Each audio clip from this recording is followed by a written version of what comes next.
Hey friends, time for dinner. So I am making chicken Divan tonight. I'm not French, so I know that's not pronounced correctly, but I will post the recipe for you and you can check it out for yourself. I am making one modification. I love broccoli. Kurt loves broccoli. Chloe and Cole do not like broccoli. So instead of broccoli, I'm going to be adding in frozen peas, but the recipe does call for broccoli. So I will make this again on a weekend when the kids aren't here and Kurt and I can try it with the way it's supposed to be made. So we'll see what happens. So I have my oven preheating and I always forget something. Why? Anyway, let me get the broth because I have to have chicken broth. And I use that Better Than Bouillon broth. You guys know that by now. So I have that ready and I just wanted to cool it off a little bit because I'm gonna have to mix in some mayonnaise and some sour cream with it. I just didn't want it really, really boiling hot and curdle my dairy. So I am going to add 4 cups of chicken broth into my bowl. And then I have already pre-measured my, let me get the bottom of this out. I've already pre-measured, I didn't stir it well enough. I already pre-measured my sour cream and my mayo so that I'm ready to go. And I will probably just use that knife even though I'm supposed to whisk it. So there's that, and then this is the sour cream. And I just made a mess and you got to witness it on video. But I got all the sour cream out and that's what matters because that's the good stuff. And then I have a cup of mayo. I guess I really probably should have done these first and then put the broth in, but I've never made this recipe. Lesson learned.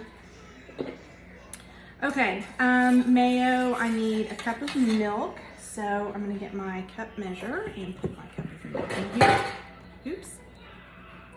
And this is calling for lemon juice and I don't have any, so I'm just gonna skip it. I think we'll live. So there's a cup of milk. And I am gonna have to whisk this, I think. I'm gonna stir this just a little bit. I'm gonna put in a half a teaspoon of paprika and half a teaspoon of paprika, and that's gonna be it. Oh, oven's ready, so I gotta hurry. Right? Gotta hurry. Paprika. And I'm skipping the lemon juice, but I am gonna add the garlic. So I'm gonna use my garlic press, and I have 4 cloves of garlic. Y'all, if you don't have a garlic press, you are totally missing out. This thing is the best. I don't ever have to touch it, so my hands don't stink, which is great. So these 2 are kind of small, and then put them in at the same time. And we have the handy dandy scraper. This is my old one, so I have 2 because I use a lot of garlic. Garlic's really good for you. And you just scrape this out once you get it in your pan or cooking or whatever you're using. So press these and then I'm ready to go. So I'm gonna just give this a quick stir. I think I'll be all right if I don't whisk it. Probably could have used a spoon instead of a knife and that would have helped, but anyway, it is what it is.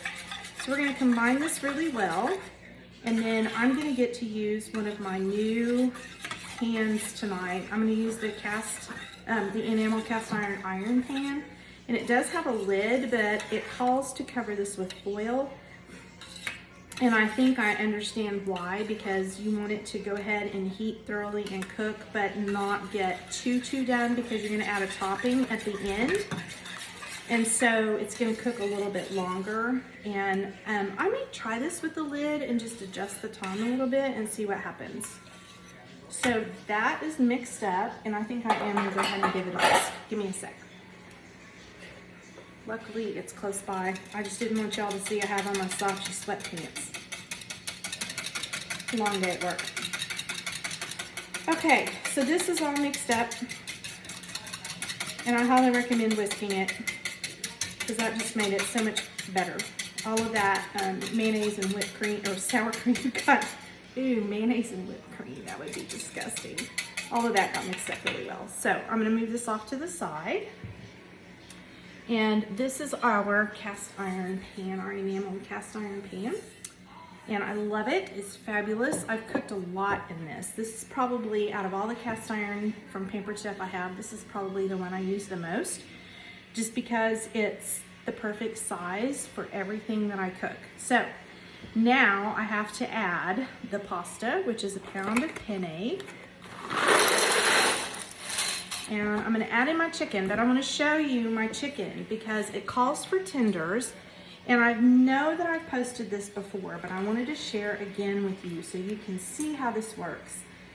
This is my little trick to getting that little gristle piece, y'all know what I'm talking about, that white piece right there, out of your chicken tenders. So if you'll take a paper towel and grab that little gristle piece and then put it between the tines of a fork and pull, it takes it out and it doesn't waste a whole lot of chicken, but the whole piece is out. Boom. How easy is that? So I have my chicken ready, and the next time I do this, I will probably do 2 pounds of chicken because I have some eaters around here and I include myself in that. So chicken is next. I'm gonna kind of spread that around. And then we're going to add the broccoli, but in this case, peas. So I have added some peas to our prep bowl. And if you don't have prep bowls, I highly recommend. They're great for getting things ready so that they're ready to go when you need them. And then I'm gonna use a cup of cheese. I've already grated cheese, so I'm gonna add that in. And I'll show you in a second. I'm gonna grate, I need another cup of cheese. So I'll grate some more for you in just a second. So there's that. And then I'm gonna pour this sour cream over the top and I'm gonna bake this. This looks so good. All right. And this is gonna cook for, let me see, 25 minutes. And then I'm gonna take the foil off and I'll show you what I'm gonna add to this after I take the foil off. And then of course I will post the photo of it when I get it finished in the comments and you can see what it looks like. So I'm gonna cover this with foil and I'm gonna bake it for 25 minutes. And then, let me move this over here.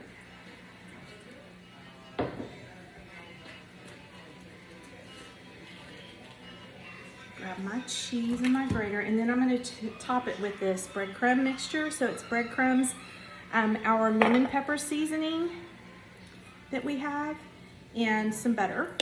But in the meantime, while that's cooking and baking, I'm going to use my cheese grater and grate another cup of cheese.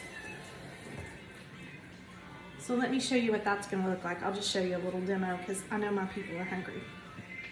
So we have 3 different types of cheese graters. I'm using the one that stands alone, and so you can have it and adjust it so that it stands, or you can adjust it and lay it flat over a bowl. And since I'm only needing a cup, I'm going to do it on one of my flexible cutting mats, and then I'm going to put it back in my 1 cup prep bowl and stick it in the fridge until I'm ready to use it, because I'm going to top it with the breadcrumbs and the cheese and then cook it for a little bit longer and let all of that kind of melt into what we've got. So here is cheese, and let me show you. I love these flexible cutting mats. This is a small mat, and it's great because I can take this 1 cup prep bowl, bend this, and then funnel the cheese into the prep bowl. Boom. It's so simple. I didn't make a huge mess. So I'll go ahead and fill this and then add it to the recipe when it's out of the oven with the foil uncovered. So anyway, that is the chicken Divan recipe, and I will, again, like I said, show you the photo of it when it's in, after I get it finished, and I will drop it in the comments so you can see what it looks like. And let me know if you need anything or have any questions, and I hope you have a great evening. Take care.